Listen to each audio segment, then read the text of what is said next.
നിങ്ങൾ ചിലപ്പോൾ ഈ വീഡിയോ കണ്ടുകൊണ്ടിരിക്കുകയായിരിക്കാം, അല്ലെങ്കിൽ ചുമ്മാ നടന്നുകൊണ്ടിരിക്കുകയായിരിക്കും, അതും അല്ലെങ്കിൽ വെറുതെ എവിടെങ്കിലും ഇരിക്കുമായിരിക്കും. ഇങ്ങനെ നിങ്ങൾ ഏതൊരവസ്ഥയിലാണെങ്കിലും ഒരു തരത്തിലുള്ള ഔചിത്യവും ഇല്ലാതെ ആയിരിക്കും അവൻ ചിലപ്പോൾ നിങ്ങളുടെ ലൈഫിലേക്ക് കയറി വന്നിരിക്കുന്നത്. ആരാണെന്നല്ലേ? ഹാർട്ട് അറ്റാക്ക് തന്നെ, അല്ലാതെ വേറെ ആര്? യെസ്, ഹാർട്ട് അറ്റാക്ക് എന്ന നിശബ്ദനായ കൊലയാളിയെ കുറിച്ചാണ് ഇന്നത്തെ നമ്മുടെ വീഡിയോ.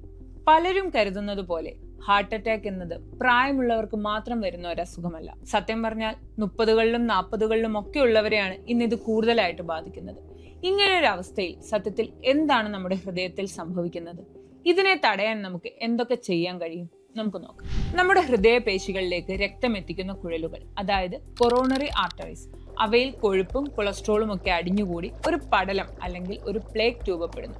ഇത് പെട്ടെന്ന് പൊട്ടുകയും അവിടെ രക്തം കട്ട പിടിക്കുകയും ചെയ്യുമ്പോൾ നമ്മുടെ ഹൃദയത്തിലേക്കുള്ള രക്തയോട്ടം പൂർണ്ണമായും നിലയ്ക്കുന്നു. രക്തവും ഓക്സിജനും കിട്ടാതെ ഹൃദയപേശികൾ നശിക്കാൻ തുടങ്ങും. ഇതിനെയാണ് നമ്മൾ ഹാർട്ട് അറ്റാക്ക് എന്ന് വിളിക്കുന്നത്. ഹാർട്ട് അറ്റാക്ക് വരുന്നതിന്റെ ചില ലക്ഷണങ്ങൾ എന്തൊക്കെയാണെന്ന് നമുക്ക് നോക്കാം. പലരും ഈ ലക്ഷണങ്ങൾ ഗ്യാസ് ട്രബിൾ ആണെന്ന് കരുതി തെറ്റിദ്ധരിക്കാറുണ്ട്. സോ ഇവിടെയാണ് നമ്മൾ ശ്രദ്ധിക്കേണ്ടത്. നെഞ്ചിന്റെ മധ്യഭാഗത്തോ ഇടതുഭാഗത്തോ അനുഭവപ്പെടുന്ന കഠിനമായ ഭാരം അല്ലെങ്കിൽ അമർത്തുന്നത് പോലെയുള്ള വേദന.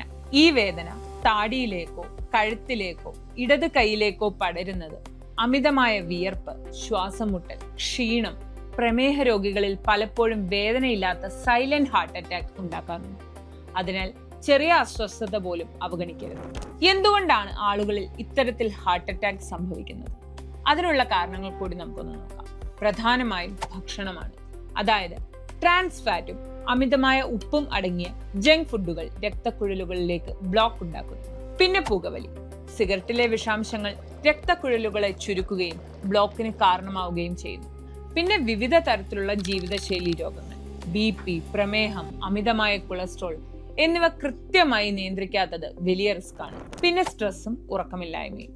അമിതമായ മാനസിക സമ്മർദ്ദം ഹൃദയത്തിന്റെ താളം തെറ്റിക്കും.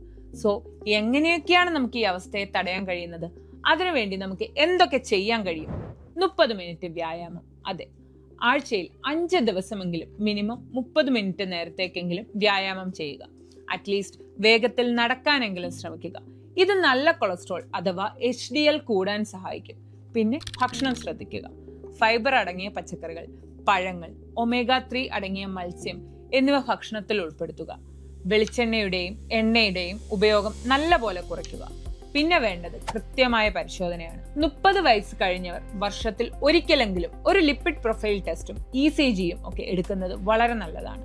പിന്നെ ഏറ്റവും കൂടുതൽ ശ്രദ്ധിക്കേണ്ട ഒരു കാര്യമാണ് ആദ്യ മണിക്കൂർ, ദ ഗോൾഡൻ അവർ. അതായത് ഹാർട്ട് അറ്റാക്കിന്റെ ലക്ഷണങ്ങൾ കണ്ടാൽ പിന്നെ ഒട്ടും വൈകാതെ തന്നെ രോഗിയെ ആശുപത്രിയിൽ എത്തിക്കുക. ഈ ആദ്യ മണിക്കൂർ എന്നത് ജീവൻ രക്ഷിക്കുന്നതിൽ വളരെ ഇമ്പോർട്ടന്റ് ആയിട്ടുള്ള ഒരു ഫാക്ടറാണ്. നമ്മുടെ ഹൃദയം നമ്മുടെ ജീവനാണ്. അതുകൊണ്ട് ഇത്തരത്തിലുള്ള ചെറിയ കാര്യങ്ങളിൽ ശ്രദ്ധിച്ചാൽ വലിയൊരു അപകടം നമുക്ക് ചിലപ്പോൾ ഒഴിവാക്കാൻ സാധിച്ചേക്കും.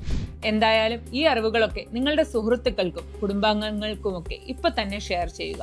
ഇതിനെക്കുറിച്ച് കൂടുതൽ സംശയമുള്ളവർ താഴെ കമന്റ് ചെയ്യുക. So please take care of your heart. വീണ്ടും കാണാം.